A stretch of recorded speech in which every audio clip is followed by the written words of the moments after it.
दोस्तों बहुत बहुत स्वागत करता हूं आप सभी का। क्या आपको हाथरस गैंगरेप और हत्या का वो सनसनीखेज मामला याद है?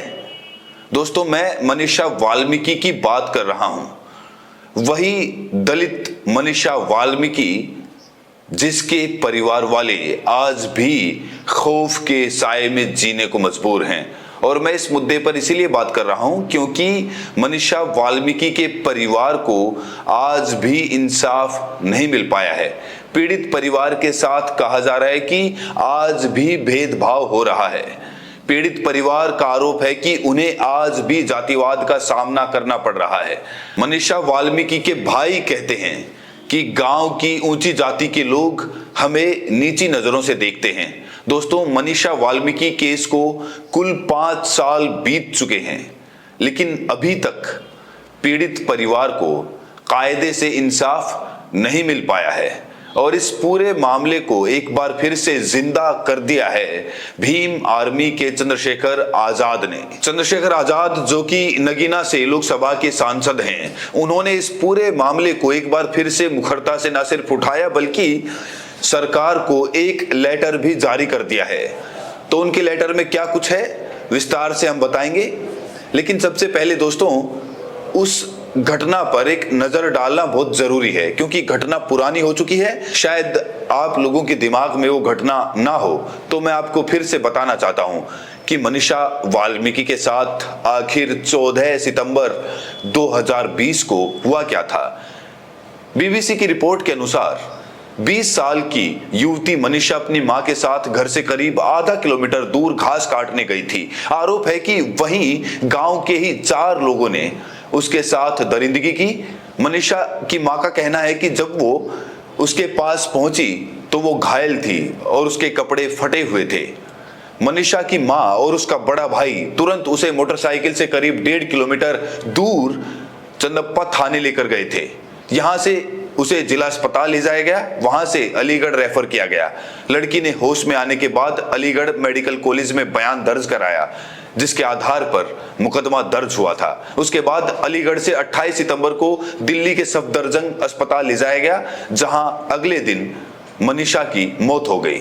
तो मनीषा के साथ ये घटना होती है 14 सितंबर को 2020 में, और 29 सितंबर को मनीषा ने इस दुनिया को अलविदा कह दिया। कहा जाता है कि अगर मनीषा की मौत ना हुई होती तो इस पूरे मामले में केस भी दर्ज नहीं होता।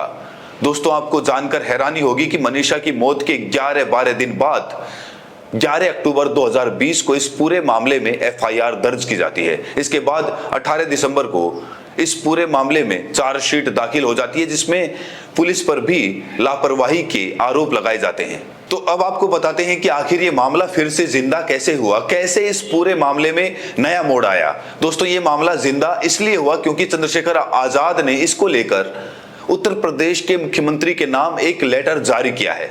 इस लेटर का जो विषय है वो ये कि हाथरस मूल गढ़ी की दलित बेटी मनीषा वाल्मीकि के साथ बलात्कार और हत्या प्रकरण में माननीय न्यायालय यानी हाई कोर्ट और सुप्रीम कोर्ट के निर्देशों का आज तक अनुपालन न होने पर तत्काल कार्रवाई के लिए अनुरोध है। चंद्रशेखर आजाद ने ये लेटर इसलिए लिखा है क्योंकि वो इस लेटर में बता रहे हैं कि हाई कोर्ट ने इस पूरे मामले में फैसला सुनाया था। फैसले का स्वागत भी किया गया था। हाई कोर्ट ने जो फैसला सुनाया था वो 19 जुलाई 2022 को सुनाया गया था। उसके बाद इसी मामले में सुप्रीम कोर्ट ने भी 22 मार्च 2023 को फैसला सुनाया था। जो फैसला हाई कोर्ट का था या हाई कोर्ट का, उसी फैसले का अनुपालन करने की बात माननीय उच्चतम न्यायालय ने की थी। तो सबसे पहले आपको बताते हैं कि आखिर 19 जुलाई 2022 में इलाहाबाद हाई कोर्ट में फैसले में कहा क्या था। चंद्रशेखर आजाद ने अपने लेटर में इलाहाबाद हाई कोर्ट के फैसले का भी जिक्र किया है। इलाहाबाद हाई कोर्ट ने 19 जुलाई 2022 को मनीषा वाल्मीकि केस की गंभीरता, पीड़ित परिवार की सामाजिक आर्थिक स्थिति, SC/ST एक्ट के प्रावधानों सुरक्षा हेतु को देखते हुए निर्देश जारी किए थे। परिवार के किसी सदस्य को योग्यता के अनुसार सरकारी नौकरी दी जाए, परिवार को उसकी सुरक्षा दी जाए, किसी सुरक्षित स्थान पर स्थानांतरण करने पर विचार किया जाए, या सीधे तौर पर मनीषा वाल्मीकि परिवार की सुरक्षा पुनर्वास के लिए दिया जाए।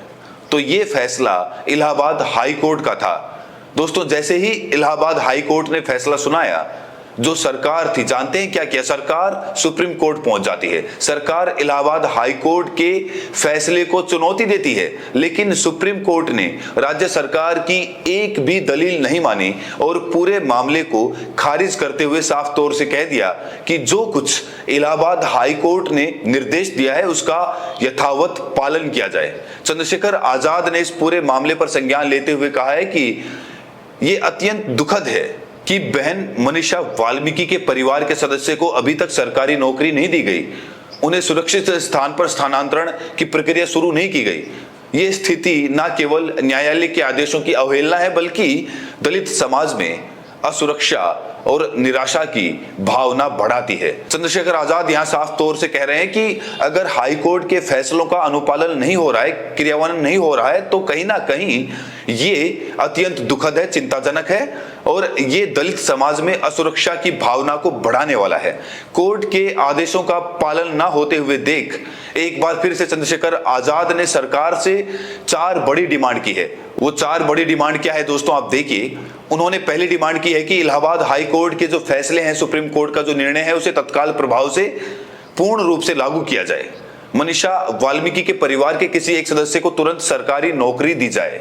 पीड़ित परिवार की सुरक्षा को ध्यान में रखते हुए सुरक्षित स्थान पर शीघ्र स्थानांतरित किया जाए। संपूर्ण प्रक्रिया की निगरानी के लिए एक विशेष अधिकारी नियुक्त कर 15 दिनों में अनुपालन रिपोर्ट प्रस्तुत की जाए। ये चंद्रशेखर आजाद ने 4 बड़ी डिमांड की है। दोस्तों, आपको क्या लगता है, क्या राज्य सरकार, क्या जो यूपी सरकार है वो मनीषा वाल्मीकि को इंसाफ देने में असमर्थ है? क्या चंद्रशेखर आजाद के इस लेटर का सरकार संज्ञान लेकर मनीषा वाल्मीकि के परिवार को पूर्ण रूप से इंसाफ दिला पाएगी? इस पूरे केस को लेकर दोस्तों आप क्या सोचते हैं? राय जरूर दें और साथ में ये भी बताएं कि आप ये वीडियो देश के किस कोने से देख रहे हैं। बहुत बहुत शुक्रिया।